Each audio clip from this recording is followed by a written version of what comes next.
আত্মবলিদান দিবস 23শে জানুয়ারি, 23শে জুন, যিনি 1947 সালের 20 জুন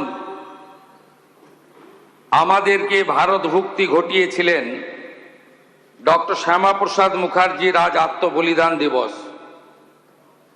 আমি ডক্টর শ্যামাপ্রসাদ মুখার্জির বিদেয়ী আত্মাকে প্রণাম জানাই এবং তার যে স্লোগান ছিল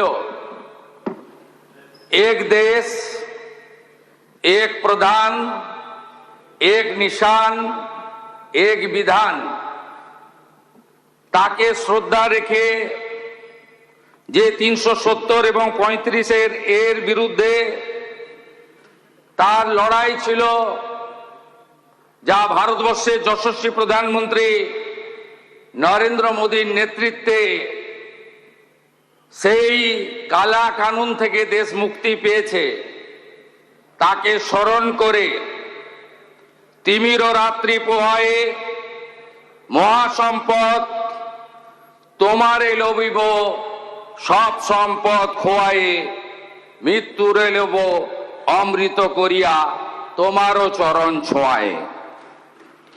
ভারতীয় সংবিধানের 176 নম্বর অনুচ্ছেদ অনুসারে অষ্টাদশ পশ্চিমবঙ্গ বিধানসভার প্রথম অধিবেশনে পরম সম্মানীয় রাজ্যপাল RN রবি মহোদয় যে ভাষণ এখানে রেখেছেন, তাকে ধন্যবাদ জ্ঞাপন করে মাননীয় বিধায়ক অম্লান ভাদুড়ী প্রস্তাবিত ধন্যবাদ জ্ঞাপন প্রস্তাব যাকে সমর্থন করেছেন মাননীয় বিধায়ক শ্রীমতী চন্দনা বাউরি, তাকে পূর্ণ সমর্থন জানিয়ে বিরোধীদের এবং বিরোধী দলনেতার যে অভিযোগ তার উত্তর দেওয়ার জন্য আমি এখানে দাঁড়িয়েছি।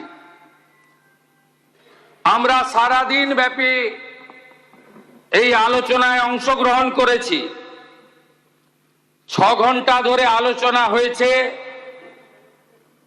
প্রায় 3 ঘন্টা বিরোধী দলের সদস্যরা পেয়েছেন এবং একাধিক দল যারা একজন বা দুজন মেম্বার এসেছেন তারাও অনেক সুযোগ পেয়েছেন। এই মুহূর্তে কিছুক্ষণ আগে কলকাতা জুড়ে ঝড়ের ব্যাপক তাণ্ডব হয়েছে, প্রচুর ক্ষয়ক্ষতি হয়েছে। সেটা প্রশাসনের লোকরাও দেখছে, কিন্তু আমরা ভিতরে রাজ্যপাল মহোদয়ের ভাষণের উপরে বক্তব্য রাখতে গিয়ে বিরোধীদের মোটা মোটা যে বিষয়গুলো এসেছে, এটাকে যদি সংক্ষিপ্ত করা যায় তাহলে দেখা যাবে তারা প্রথম অভিযোগ করেছেন যে তারা আক্রান্ত।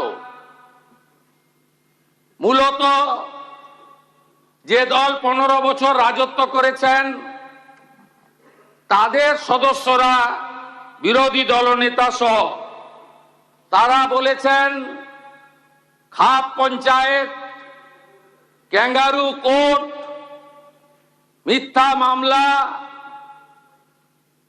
এবং রিলিফের মাল তারা MCC থাকার জন্য বিতরণ করেননি, আর হেরে যাওয়ার পরে ফেরত দিতেও পারেননি।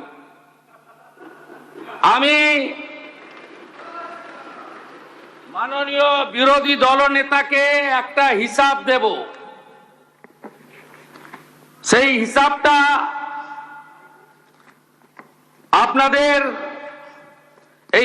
আপনাকে নিতে হবে। 21-এর সঙ্গে একটু কম্পেয়ার করতে হবে। 21-এ কি কি করেছিলেন আপনারা, তার আগের কথায় আমি নাইবা গেলাম। 21-এ এই রাজনীতি ছিল না আখরুজ্জামান সাহেব। হার জিত আছে, আপনিও কংগ্রেসে ছিলেন। আপনি অনেক পরে এসেছেন, এবং সেটাও এসেছিলেন তখন শাসকের স্বাদ নেওয়ার জন্য।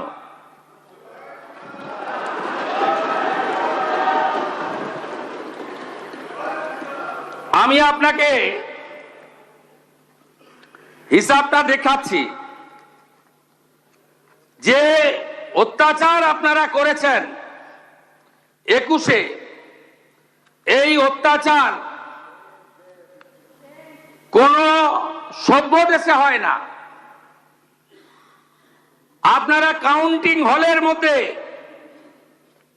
মানস সাহা, মগরাহাট পশ্চিমের বিজেপি প্রার্থী, তাকে আপনারা খুন করেছেন কাউন্টিং হলের মধ্যে।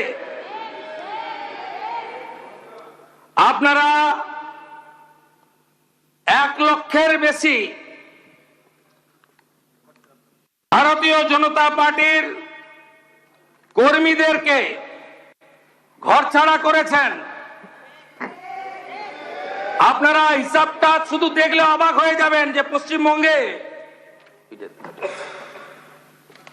পশ্চিমবঙ্গে কি ধরনের অত্যাচার আপনারা করেছেন। এবারে মোট 21-এ এফআইআর হয়েছিল প্রায় 2000-এর কাছাকাছি থানাতে। আমি পরের এফআইআর গুলো বাদ দিলাম। 1100 এন্ট্রি করেছেন, বাকি এফআইআর এন্ট্রি করেননি।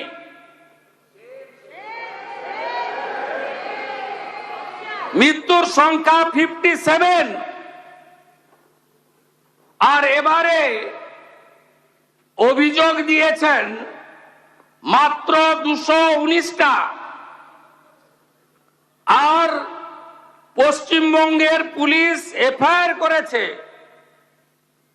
মোটো এফআইআর নিয়ে 262।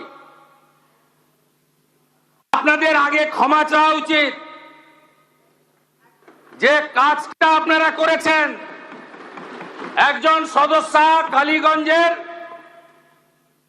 তিনি অনেক বক্তব্য রাখছিলেন। আমি তো ধন্যবাদ জানাবো অধ্যক্ষকে যে তিনি মেড ইন স্পিচ পুরোটাই ওনাকে পড়তে দিয়েছেন। আমার মনে হয়েছে মাননীয় সদস্য ওরা নিজের কথা বলেননি, কেউ একটা বানিয়ে লিখে দিয়েছেন। তা আপনার তামান্নার কথা বললেন না কেন?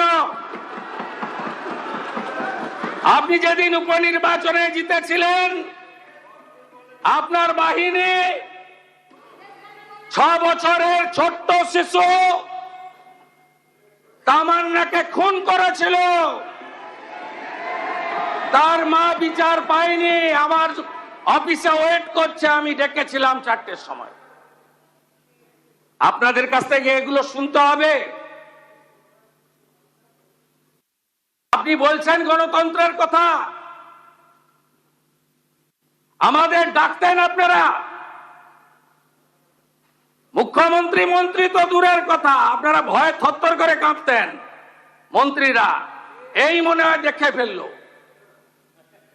আরে আমরা তো প্রথম দিন থেকে এমএলএদের ডাকছি, কথা বলছি, আমাদের কর্মীরা রেগেও যাচ্ছে। আমরা এই প্র্যাকটিসে বিশ্বাস করি না। আমরা মনে করি সংবিধান অনুযায়ী চলতে হবে, for the people, by the people, of the people. প্রত্যেকটা অ্যাডমিনিস্ট্রেটিভ রিভিউ মিটিং এ আপনাদের ডাকা হচ্ছে, কথা হচ্ছে। গতকাল বাজেট ঘোষণায় অর্থমন্ত্রী আপনাদের এমএলএদেরও কিছু প্রস্তাবকে গুরুত্ব দিয়েছেন। আপনারা 5 বছর কি করেছেন? আমাকে কতবার বের করেছেন হাউস থেকে?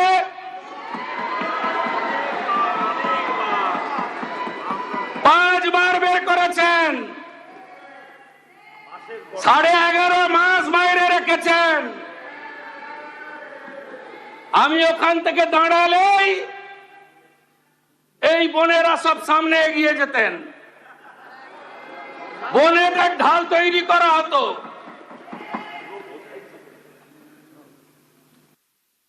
কত মামলা করেছেন আমার নামে? বিরোধী দলনেতা এলপি ঋতব্রত ব্যানার্জি, আপনার নামে কটা মামলা হয়েছে? টোটাল মামলা হয়েছে আমার নামে 102। হাইকোর্ট সুপ্রিম কোর্ট কোয়াশ করার পরে ভবানীপুর নন্দীগ্রামের নির্বাচনী হলফনামায় আমার মামলার সংখ্যা দিতে হয়েছে 35। আপনাদের কাছ থেকে জ্ঞান শুনবো? আমরা এখনো বলিনি মুখে নিকো প্লাস লাগাতে। আপনার নেত্রী বলতো। আমাকে কতবার হাইকোর্টে যেতে হয়েছে পারমিশন নিতে?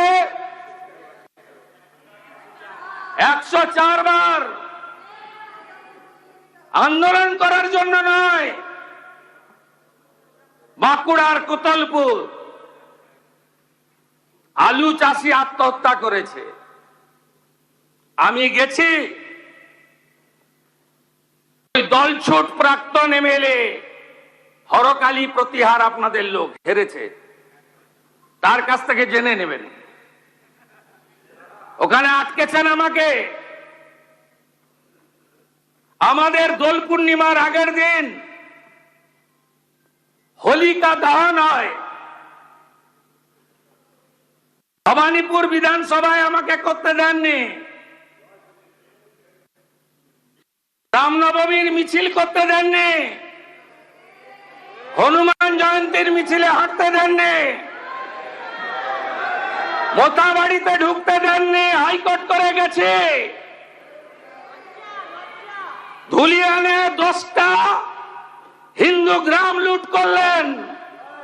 হরগোবিন্দ দাস, চন্দন দাসকে খুন করলেন। আমাকে ঢুকতে দেননি।